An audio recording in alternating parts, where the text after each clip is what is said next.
Poindexter Zitterman was perfect.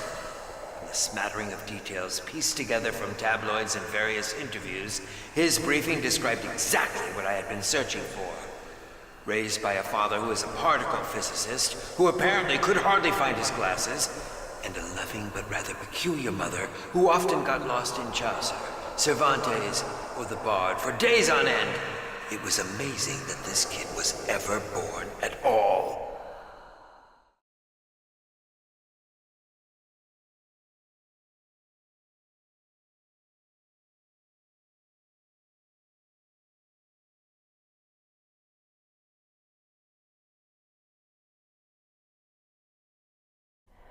Poindexter put himself on a steady diet of comic books, video games, Saturday morning cartoons, and every film I had ever released, all in an effort to escape who he was.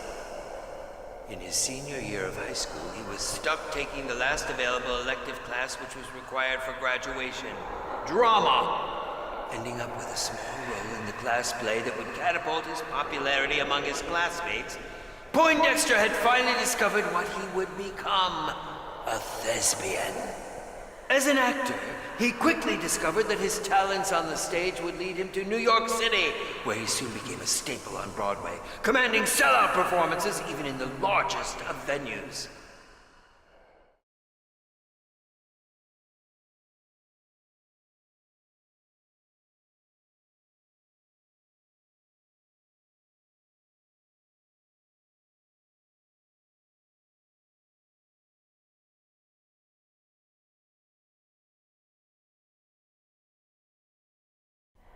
As a longtime fan of my work, it took no time at all to convince him that a bigger stage was waiting for him. His knowledge of the inner workings of my films will truly command a standout performance from this young man.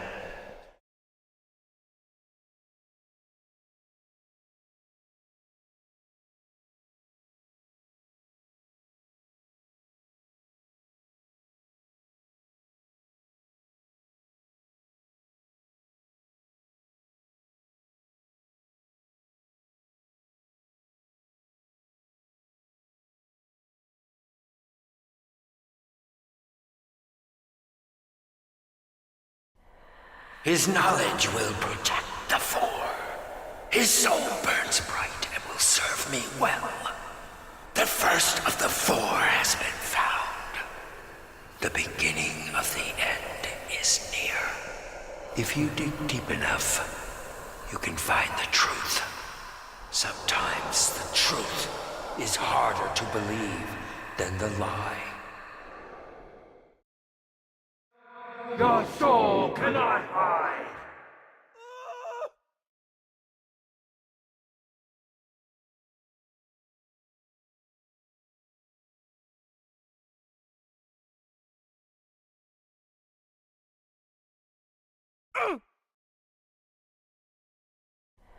His background could have been its own film.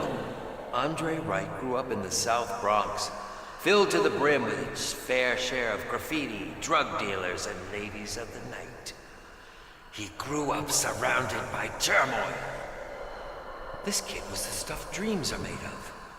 Raised solely by a single mother, he took a different path than the countless others littered around him, choosing to focus on theater and entertainment rather than earn street credibility.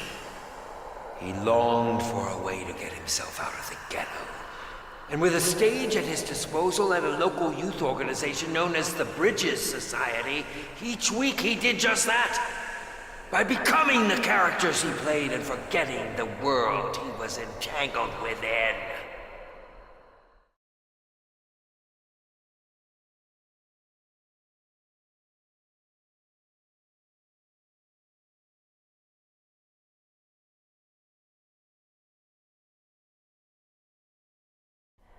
After landing his first acting gig performing in a small off-Broadway production at the age of 10, his dreams became reality, and the birth of a new life in show business began. As a young actor, Andre landed roles in various television commercials and made many one-time appearances as a background character in some popular sitcoms. which provided him the experience and face time he needed.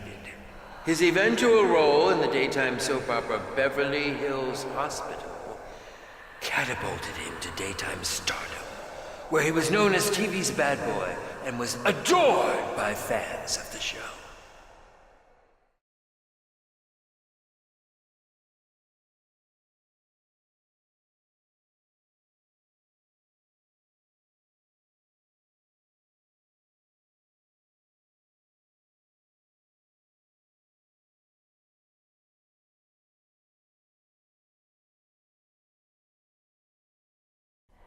Though he was familiar with my work, he had only seen a few of my films and heard the occasional rumor.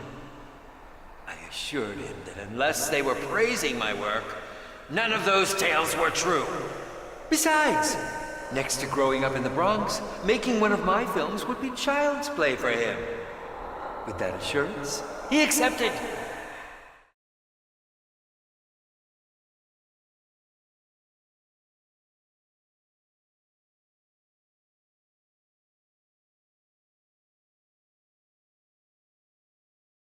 Hey!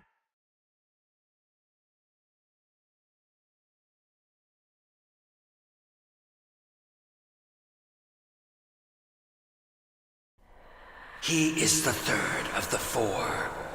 His soul endures through the darkness. The time is nearly at hand.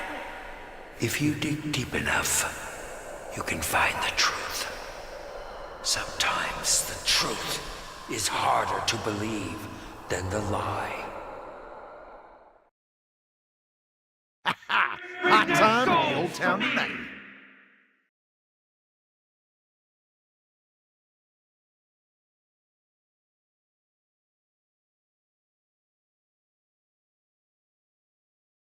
Ah! When I said split, I didn't mean my skull.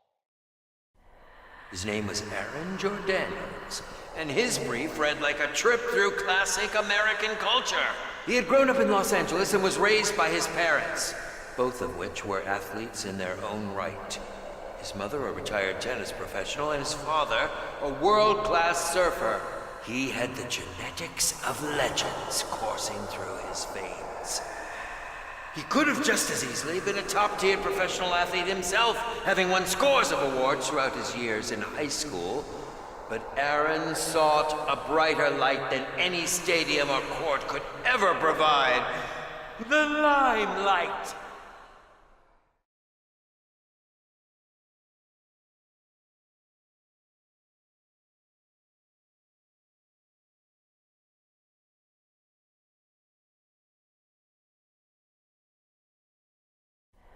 This kid was a natural. Equipped with a silver tongue and Adonis-like looks, he was quick to be absorbed by the Hollywood circle, ending up in teeny-bopper TV dramas such as the fan-obsessed Werewolf Poets and the long-running teen drama series High School Hunger, which he starred in for 5 seasons. Though his character would be killed off in season 5, his death opened the door for the chance to appear on a much larger screen.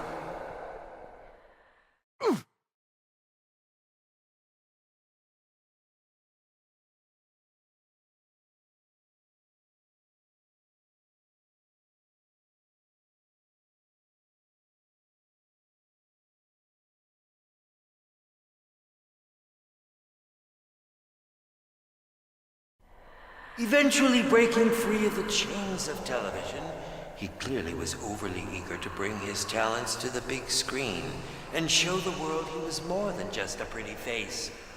I just needed to convince him that this was the chance he had sought, the chance to work with the best. Me! The mere mention of a film had him lapping at my feet.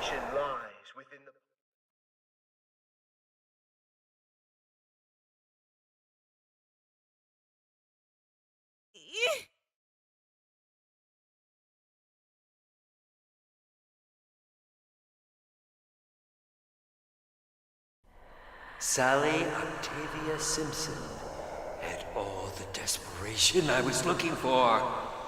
She was the breakout star of the first reality television series, Growing Up with the Simpsons, setting her entire family life underneath a microscope for the world to view. And she never flinched. Her father was a famous jazz musician, largely revered for his fresh take on modern syncopation and a collection of mistresses in the tabloids. Her mother was even more famous than her father. She was a veteran film starlet that seemed to have spent more time on set than in Sally's life, or anyone's for that matter. Unless you were shouting, "Action!" With the show eventually coming to an end after 8 long seasons, she ventured off into the wild to begin a career of her own.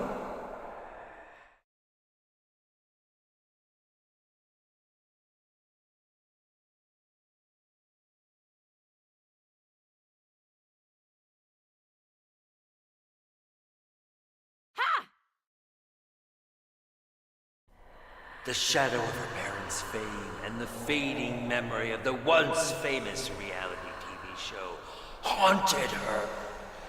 In nearly every interview, she was asked about them, whether it was about her father's latest fling, or if her mother had actually retired from acting, or if they were ever going to resurrect the old show. Little time was spent discussing her current projects.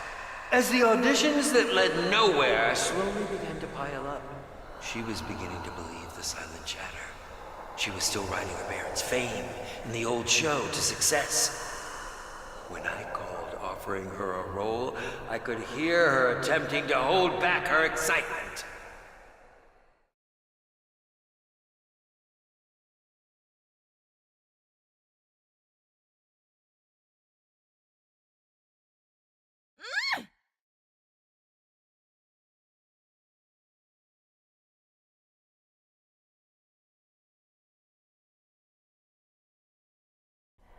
She was familiar with my work, but admittedly had not seen any of the films. It wasn't her knowledge of the films I yearned for. The other one had that covered. No. It was her desperation. Her own inner demon that would prove her worth. Before I had a chance to explain the role, she was on board. Desperate to get a chance to escape her history's shadow drove her to accept my offer with little or no thought.